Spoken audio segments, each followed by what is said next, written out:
Hello, it's Judith here. Last week I talked about fear of flying, and I think most people, even if they've never experienced it, can perhaps understand why people might have a fear of flying. I mean, it's not normal, is it, to be up there in the air, and it seems a bit odd that such a heavy object could get up there in the first place and stay up there. Today I'm going to talk about social anxiety, which is another fear. And that maybe is less understandable if you haven't experienced it. It's, put very simply, being uncomfortable in a social situation. And I suppose we've all had some experiences like that where, you know, we don't know many people and perhaps we're not the life and soul of the party who goes out and just starts talking to people. But it's not anything that you feel you needed therapy for.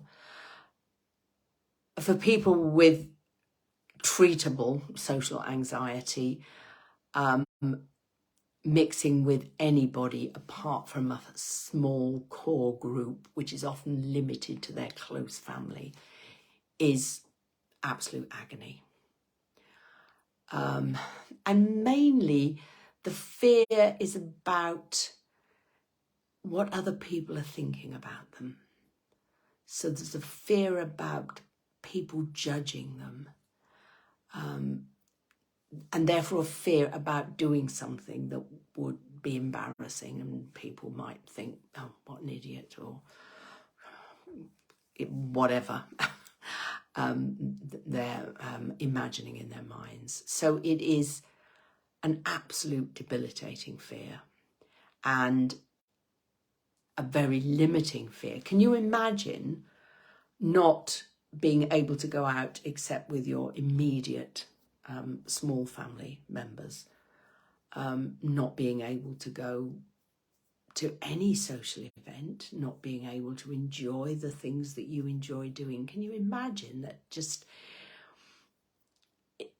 not only would you be absolutely petrified while you're there and knowing where the nearest exit is and often having to leave.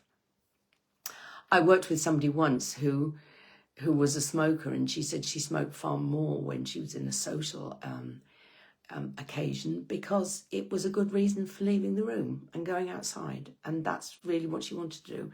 And it was even better if it was dark and she could just be on her own with a cigarette. I'm not recommending this to anybody, by the way, but it was a coping mechanism, and people will find coping mechanisms. They'll find endless reasons for making excuses for not doing social activities. And often it's difficult for the people closest to them to notice that their social activity is dropping off until suddenly they realise they're not partaking in very much at all. And sometimes not even that. Sometimes even going out to dinner with your partner becomes impossible, particularly if you're going out, say, for a meal and the environment's noisy. That's absolutely impossible. So what can we do about it? Well, obviously, I wouldn't be talking to you about it if I didn't have an answer. It is possible to learn, or in many cases, relearn how to be okay in a social situation. So I work with people who say, I don't understand why I'm like this now. I used to be the life and soul of the party. I could go anywhere with anyone and do anything. And now I can't. And I want to be back like that again.